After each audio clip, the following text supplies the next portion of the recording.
நான் சோசியல் மீடியாவில் குப்பை பொறிக்கிட்டு இருக்கும் போது யதார்த்தமா இந்த வீடியோவை பார்த்தேன். எனக்காக ஒரு கவிதை சொல்லுங்கள்னு ஒரு டோலி கேட்கதாங்க. யாதுகிட்ட? நம்ம திருவள்ளுவர் கிட்ட. எப்படி இந்த மனுஷன் எப்படி ஆயிட்டாரு பாத்தியா?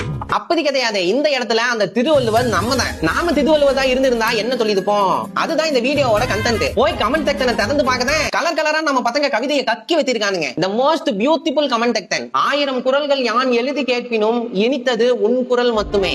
நீரின்றி அமையாது உலகு, நீ இன்றி எனக்கு ஏதம்மா அழகு.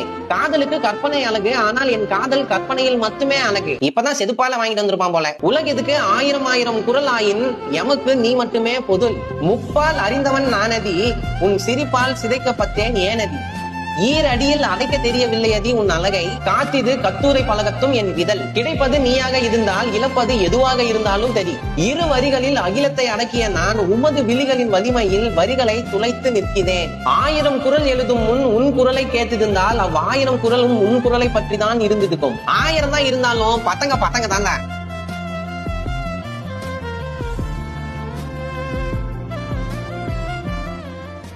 நன்றி நன்றி நன்றி.